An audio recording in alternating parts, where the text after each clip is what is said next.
Hi, welcome to True Stripes. This is a podcast about business, marketing, and authentic branding. My name is Neil Helsper from Northtown Tigers, and our guest is Tiffany Sadler, who's marketing director at SUZOHAPP. Welcome to the show, Tiffany. Hi, Neil. Thank you. Thanks for joining us.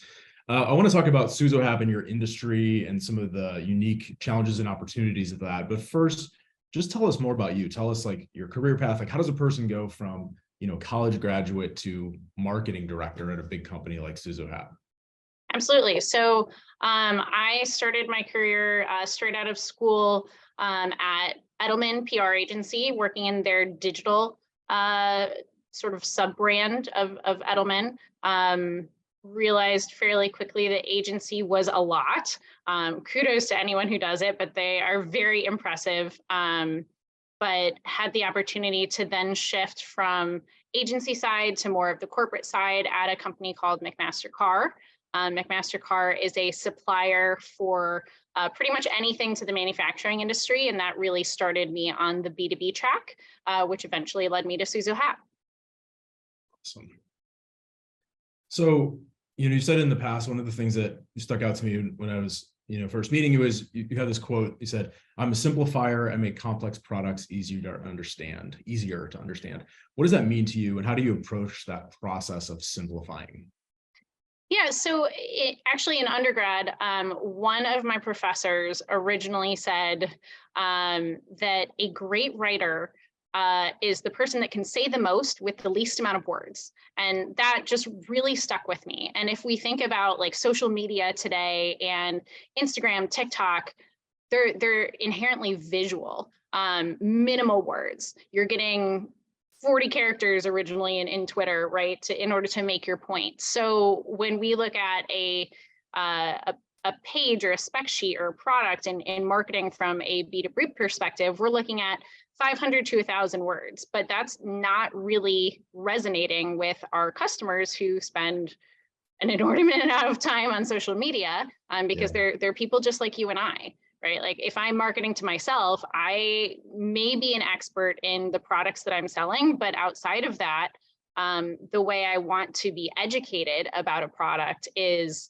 the simplest way and the fastest way. I don't have a ton of time. So how can I get that message across succinctly and clearly and really just in a simple way to have everyone understand?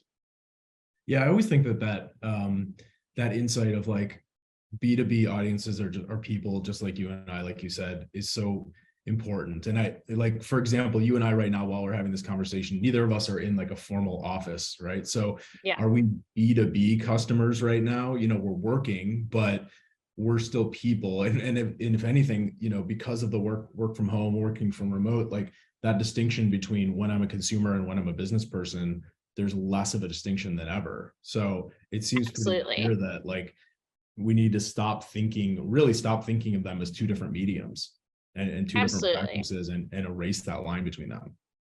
And I think historically, we've tended to try to gain credibility in the B2B space by using a lot of words, a lot of jargon, a lot of specs.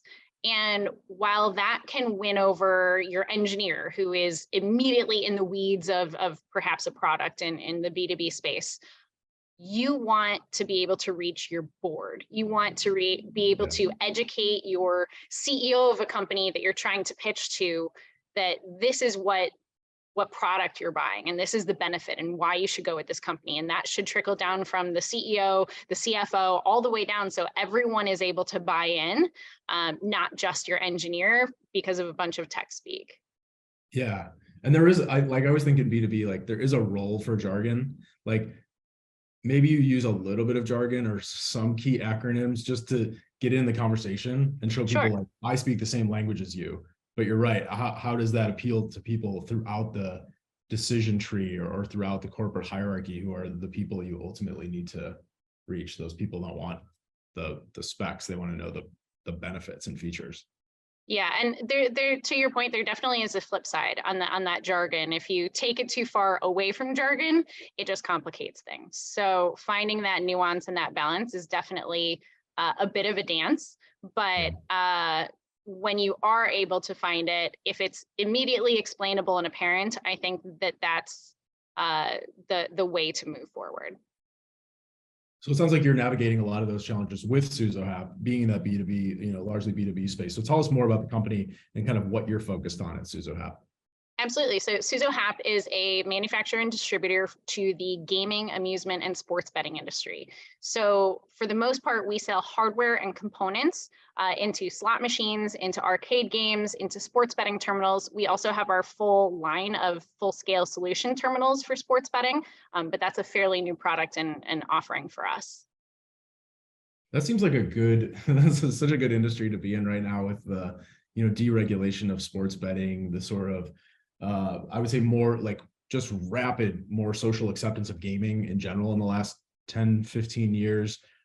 How has the industry changed in the time that you've been in it? What do you see as some of those opportunities? The change has been massive. So if we think about sports betting, at least in our business in SUZOHAPP, it pretty much started from nothing in the US about 3 to 4 years ago. So when the act got repealed to legalize sports betting, you saw businesses erupt overnight, and suddenly there was this huge opportunity to get into the market. Of course, around the same time COVID hit. So you're doing a lot of these things from home in a space that traditionally would have been retail. So rather than having a full retail rollout that perhaps at the time would have led the US down a very different path, we started as a mobile first industry. But now we're seeing that as people are coming out of the pandemic, coming back into the entertainment space, looking to visit casinos, looking to visit bars and things of that nature, that there is a lot of opportunity that hasn't quite been considered thus far. So we believe we are a niche player in the market that really considered retail first, because as a hardware company, we don't really have anything to sell you online that's in that mobile format. So with that approach, how can we convert sports fans into sports bettors? And how can we make that inherently part of the social experience of watching a game? So that's sort of the mentality around our approach and where we visualize ourselves in our products. So you'll see different from just a standard sports betting kiosk, which is what you see in most casinos and sports betting sports books right now. We're looking at different options like a bar top, similar to what you used to see with video poker, or what are different avenues to keep that social atmosphere. So not necessarily on your phone at a bar, because that detracts from the overall experience, but maybe thinking of like those tablets that you see at bars and restaurants where you play trivia. How could you translate that to sports betting to make it that social experience and really bring the game and gamifying the game even to get people more invested in the games that they're watching, really enjoying the overall experience and again, turning those sports fans into sports bettors.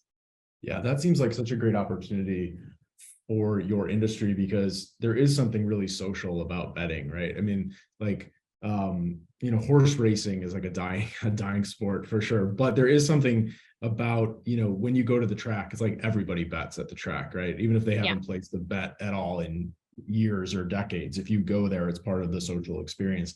So using kind of that same insight, but in a casino environment or a sports bar environment or whatever that is, and bringing back the social side of betting that isn't just phone based seems really smart.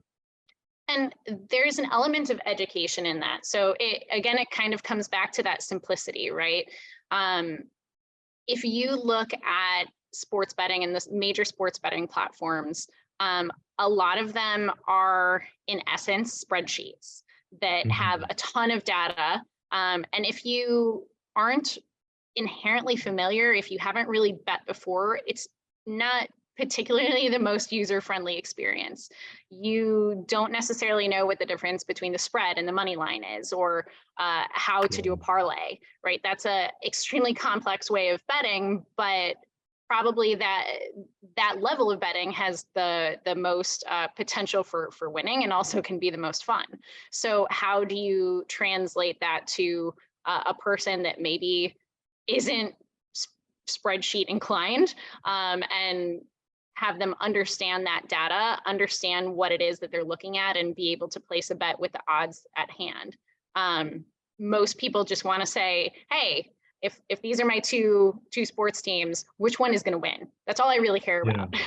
Right, That's the baseline. Or is Aaron Rodgers going to make the next pass? We're not sure, right?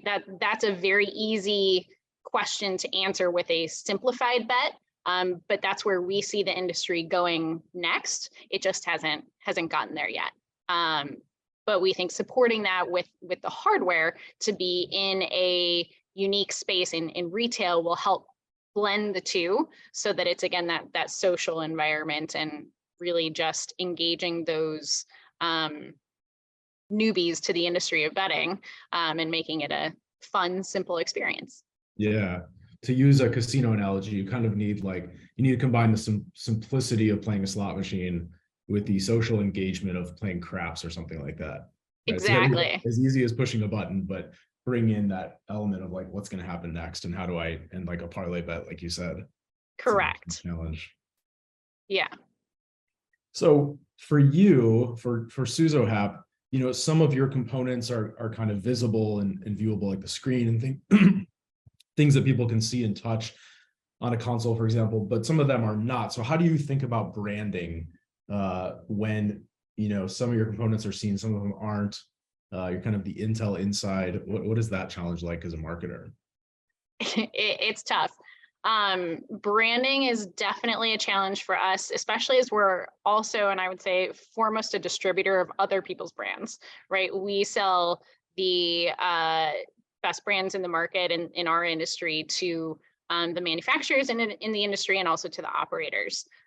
So for us, branding our own products, while there's certainly a group of products that are our own that we are very proud of and we're able to brand, as a whole, I would say the value in our brand lies in our years of expertise and in our team. So really pushing our team to go out there and be thought leaders in the space and showcase their expertise and showcase the years of knowledge, the years of experience in the industry, highlighting on that in as many places as we can to have that memorable name association with knowledge and partnership. That's really how we're able to get that brand recognition in a sort of cloudy situation. Yeah. I always think years of expertise is a hard thing to rest a brand on, right? How do you make people care about that? But the good thing for you is that you're in an industry where there are so many new players, or at least the perception that there are new players, right? All the kind of app-based betting brands are very new and fresh. So there is a real benefit to having that kind of expertise in a space that feels like the Wild West right now. Yes. So the sports betting in particular gives us a lot of opportunity for this because it is so brand new, as you said. And we haven't even gone through a full life cycle of products yet. So the products that exist in the retail space now are brand new. Some jurisdictions haven't even legalized yet to allow for that to go on the floor. So we haven't seen failure rates or longevity or things that really allow for operators to have a low overall life cost for their product, so that they're looking at the total ROI of sports betting in their facility. We'll see in the years to come what that looks like, but that's where we're able to offer our expertise, as gaming is just so similar to sports betting, that expertise from the gaming industry for years. And also we've done sports betting for years in Europe. Combined, we think we offer quite a bit as a partner. What do you think, every new industry goes through this phase where, it kind of opens up, or somebody has an invention or something, and then there are so many players, and it eventually gets consolidated down to a few, right? Look at the beginning of the automobile industry, there were 100 automakers, and now there are basically 10. What do you think is going to be the difference maker for the brands that stick around and those that don't make it? That's a tough one, and I think we're seeing it start to shake out right now. But in the years to come, we'll see how it evolves. Right now, it's all about player acquisition and who makes it to market first. So as new jurisdictions open up, the first strongest player to market that is stable has the highest amount of acquisitions of customers. Right now, that cost of acquisition is huge. So it requires a lot of upfront cash from the platforms. If you're a new fledgling platform, you likely can't compete with the likes of DraftKings, FanDuel, and the like. That's just way too tough. And the science and math behind all of your odds, your betting engine, all of the components that go into a single sports bet, it requires a lot of funding on the back end. So seeing how that pans out in the next few years, I think we'll see a shift towards retail. Of course, we're in the retail space, so that's our belief. But we do see that retail has an opportunity to help move the needle here, because the cost of acquisition for a single customer is much lower. You see in new territories that the likes of FanDuel and DraftKings are offering $100, $200, $500 to new customers that sign up. And that's just not sustainable. Or it has people jumping from platform to platform with no loyalty. And it's also not really recruiting new players. It's just the same people that have done it for years. So we're looking at that market that's outside of those repeat players, or outside of the sports betting experts that are either already committed to a platform or are trying to game the system to win, an extra $500 out of it. How do we get there's a huge market in women that are big sports fans, but very few of them are sports bettors. How do you appeal to that demographic when they're not really incentivized in the right way, and the platform isn't particularly friendly? We think that micro betting, which is where we see those easy answers of which team is going to win or who's going to make the next shot, by simplifying that experience, you'll be able to get that additional market of consumers, and by placing it in a retail setting, you'll be able to do it at a much lower cost. Yeah, that's so smart. I mean, I feel like that micro betting, that in a retail environment, that is the way to get those audiences that are not into gambling right now, or not into placing bets. It's kind of like the horse race thing. Like I was talking about, like, right. if you do it at the Derby. If you're at the races for 4 hours and you're not betting, it's pretty boring, right? I mean, like, and if you don't love horses or something, you're just watching horses run around a track. But if you have even a $2 bet at stake during the race, it keeps you engaged. So for people who are not maybe the biggest sports fans, but are there with their family or friends watching a game, placing even a small bet brings you that sense of engagement. And we've seen that over the past few years, as fantasy drafts have really become part of the norm, as people start betting on games in general, that their investment in the game and their likelihood to watch a game is much higher. Then you add that betting element with a location as part of it. If they can repeat that activity at their favorite sports bar with friends, just the likelihood of that being a, repeat offense is much higher. That's brilliant. I love that. So I was looking at, your company, SUZOHAPP's company history, and you have acquired a lot of brands in the last few years, and you're kind of talking about how you're a distributor of brands, you have your own brands. How do you balance in marketing and branding the SUZOHAPP halo with some of those other well-known brands? What's that tug of war like, or how do you think about that on your marketing team? So we tend to think that the brand that built the product really grew the name with their own credibility, with their own sort of power, and because the product was successful. So the benefit of the SUZOHAPP brand is really being that partner. So we do want to bring those brands that are sort of fall under our umbrella into that fold, but not necessarily to become a SUZOHAPP brand, but just as part of our expertise of saying, hey, we recognize that this was a great product. We wanted to bring it to you first. We wanted to bring it to you exclusively. We wanted to guarantee availability for it. So we funded it, we invested in it, we believed in it so much that we put it under our umbrella. And our expertise is what's giving it to you, or showing you the way towards it. So partner with us as SUZOHAPP and you can get the McMaster-Carr brand. Nice.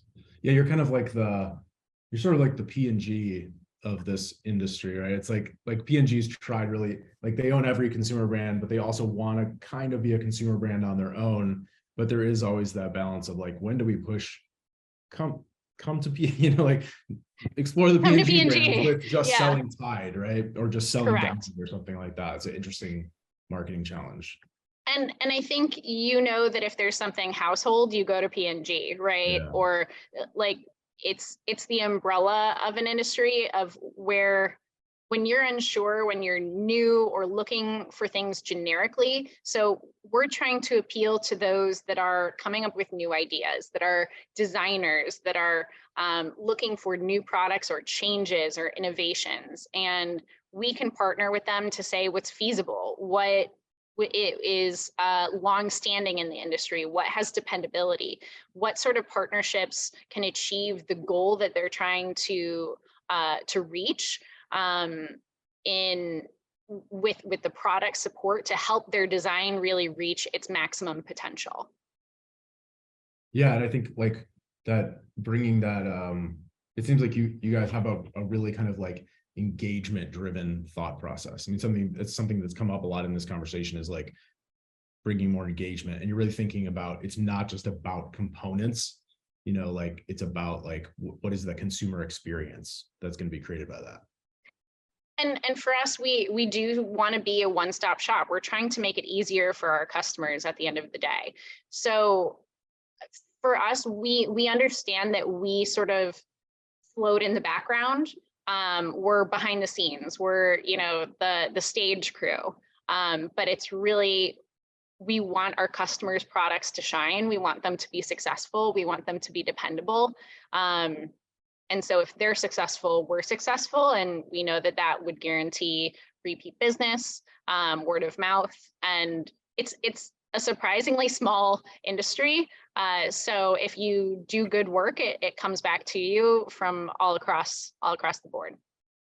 You talked about, let's go back to something you said a few minutes ago, because you were talking about, one of the company strategies in marketing really being like thought leadership and being out there. What goes into that thought leadership? Like, what are you executing against that? Or what is the strategy behind it? Absolutely. So a lot of people in our industry consider retail, at least in sports betting, consider retail second, or aren't necessarily well versed in retail and hardware. Again, it's those platform providers, the likes of FanDuel and DraftKings, that have really shined in sports betting. So when it comes to looking at hardware, we know that they're not the experts. We know that as they look at omnichannel is how we've been discussing, like having options across the board. As we look at omnichannel experiences, we look for opportunities to have a voice in that conversation from a marketing perspective. So we take our team, our VPs of sales, our experts in the field, whether that be product management or even our president, to take part in those conversations, help steer those conversations, just enlighten those around them to the opportunities that we see, because we've approached this from a European perspective to a certain extent, looking at Europe as a more mature market. So with that knowledge, we see holes in opportunity that haven't come to fruition yet in the US. So if we see that as a forward path, it becomes immediately apparent to us, and then it becomes obvious to those that we speak to that this way of retail is a niche market, but it can be a huge potential for sports betting in the way of the future. The same is true in gaming, just inserting ourselves in relevant conversations, editorials, webinars, podcasts like this, video interviews, working with trade publications that we know have a lot of clout in the industry, that have reach, all of that contributes to being able to really get that message across. Looking at unique mediums that are visual and having those conversations, much like this, I think is really where the benefit lies in being able to be that thought leader. And I think, I mean, to me, if I was in the industry, being in that position of being thought leader on the retail environment seems like a good place to be, because there is so much like noise and such a battle in the app space, in the like virtual space or whatever you call it, that you're over here like, no, like on premise or what, you know, your industry, Yeah. like that retail environment, like being in that and being more permanent, and like this thing that's going to be ground is going to continue to exist, is a good place to be, because only so many of those apps are going to survive. And to your point, I would say right now, it tends to be like one piece of the conversation out of 50, right? Yeah. We go to sports betting conferences, we go to trade shows where we try to participate in the conference and the education portion. And a lot of what we find when we're looking for panels that are relevant to us is that we have the choice of one, maybe two maximum. Yeah. So we know where our niche is. And I think that is a huge benefit to us, in that we're not overstretching ourselves and not trying to be too many things to too many people. But it's about getting enough power behind that individual conversation and pushing that forward. So that's where the marketing takes place, right? Is taking the conversation and the content and really just pushing it forward. Do any of the app brands like FanDuel or DraftKings, do they have branded retail spaces anywhere? Like, have they taken over anyone's sportsbook in Vegas or anything and branded it as theirs? So that's in process. It's not necessarily in Vegas. Vegas is a very separate market, as it was sports betting was legal in Las Vegas prior to the rest of the country. But we are looking at, like, for example, sportsbook branded bars in stadiums, and retail spaces that are hoping to include sports betting. Restaurants have really never been part of the equation. Fanatics was a recent launch that in their stores and also in Commander's Stadium. We were actually the supplier to Fanatics for those sports betting terminals. So just really approaching in different locations.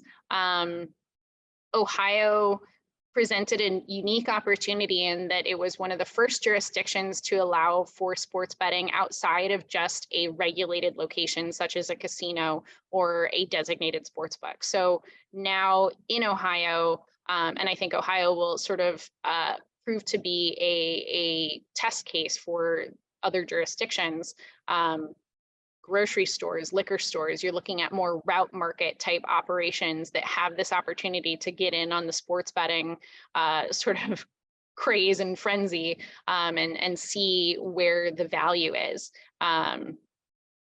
Ohio has gone very retail first, I would say, in their approach, but it is a matter of working with regulatory and the commission in order to make sure that it's beneficial across the board, without, creating too many problems.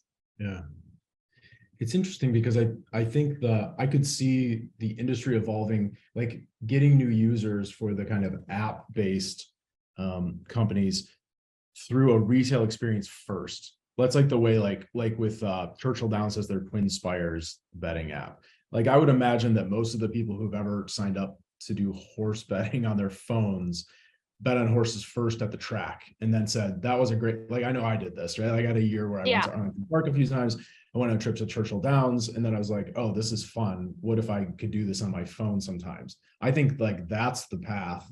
And I think lately, because everything's so digital driven, we think, oh, people will do an app first because it's easy, and then they'll go do the higher lift, like in-person thing. But I don't know if that's true. I think it's because in sports betting, at least, because we started in the middle of COVID, right? Yeah. Like it's nobody had access to retail locations. Right. Yeah, and events, even as they stood, were kind of hard to come by. And we also look at the future as, potentially including esports. That's inherently digital as an event. So how do you attach that to something retail that's almost going backwards? So there is a tough balance there. And as these companies evolve during the pandemic, during the time where sports betting was highly digital, it's almost just outside of the paradigm of thinking of betting is mobile. I mean, 90% of bets and that's a estimation, 90% of bets are done on a mobile device right now. So I think we will see that shift over the next few years, but it might require a large learning curve, not just for consumers, but also for the companies themselves, for the platforms to say, oh yeah, retail is the cheaper way to go, and it can be more effective and have an overall better user experience. But that requires a lot of development and a lot of time and investment in order to make sure that it's not just an app turned into a kiosk, that it's really designed for that environment and tailored to the customer that's not necessarily the expert. And again, that goes back to the micro betting and making it simple for the retail environment.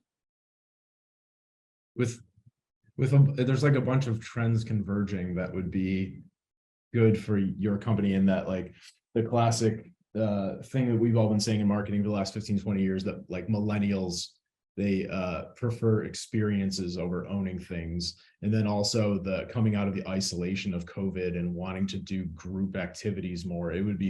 It's kind of funny that like gaming could be one of the things that like unites people and brings people together and could become like a fun experience, just because it's especially for sports betting, like its history as a very shadowy, like illegal activity, right? If you were placing sports bets 10 to 15 years ago, it was through a series of illegal means, most likely, unless you were in right. Right? Yeah, I mean, truly the way that we've approached it is a complete paradigm shift, right? It's different for consumers, it's different for businesses, it's different even from a regulatory perspective. We see a future where it's intertwined with the sports bar experience, where it goes hand in hand, that you watch a game and you place a bet, and that's just what watching a game is about. And we see that that's starting to trickle in from the consumer side, and that when you watch a game now on the news, you're also getting the odds at the same time, right? Like that's part of the newscast of any sporting event. But imagine if that's also integrated for live events that are perhaps of a smaller scale. I think of like volleyball or volleyball tournaments where you're at the beach and perhaps there's a kiosk that's beach friendly, or an area where you can register and on a kiosk and place a bet. How can you integrate those two things in order to have more engagement and more enjoyment out of the entire experience? Are there any trends or predictions that you have for the industry? And maybe they're based on, I know previously you had mentioned like the European betting market is so much more mature, right? You've been able to place bets on sports for decades in Europe. Is there anything that has happened in other markets that you see happening in the US market, or just in general? What do you think the future of this industry is? Yeah, so in Europe, about 70% of sports betting revenue comes from in-play betting. So that means betting while the game is live. I'm placing my bet and saying, this is the team that's going to win, or this is the player that's going to succeed.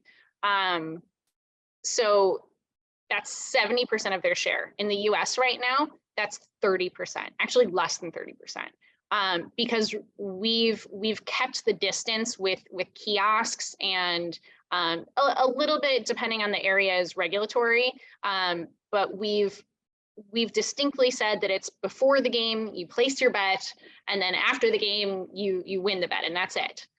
So if we shift the paradigm to say it's part of the game experience, and again we think that that's bringing it retail, then you suddenly have this huge opportunity to grow what's 70% somewhere else here in the US and have a total new range of revenue.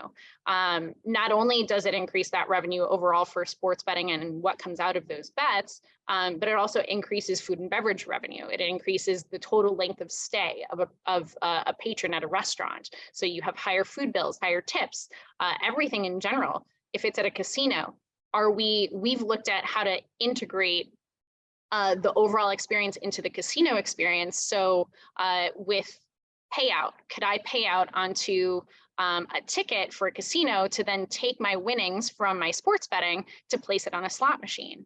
That if I have that as a seamless experience, then I'm so much more likely to take that money and bet on it again in a different format once my game is over.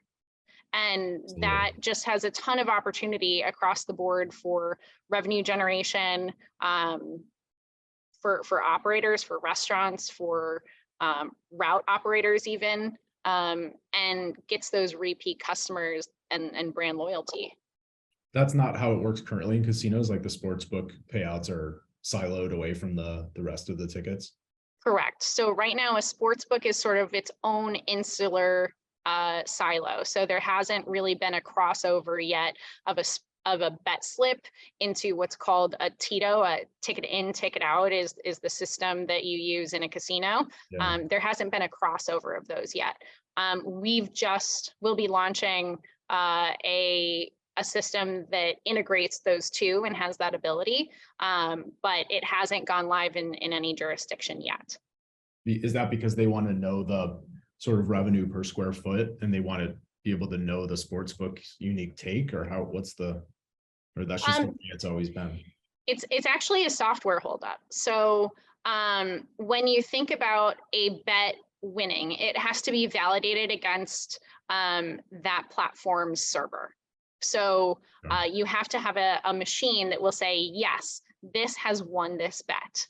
And we are, as far as we know, the first to market with a payout integration that works with the major platforms that calls to their servers to say, yes, you've won that bet. Your ticket, I've scanned your ticket, it's won, I can pay you out X dollars. So that piece of it hasn't really existed till now. Then there's the second piece of saying this amount that sort of exists in the cloud needs to be on what's called a casino management system. So there are hundreds of casino management systems that exist in the gaming industry that each casino may or may not use that says, again, I've put in my ticket, it was worth the value of X amount of dollars, I bet this much, I won this much, or I lost this much, and I've come out and here's the value on my ticket. So that gets recognized and tracked because everything that goes on in a casino is tracked and has to be traceable. So how do we have that encompass a completely different line of software that's calling to separate servers, separate data that is sports betting? So meeting of the minds is really where that opportunity lies for the future. And that's something that we're trying to hold hands as the guy in the middle and say, hey, FanDuel, you need to talk to our friends over here.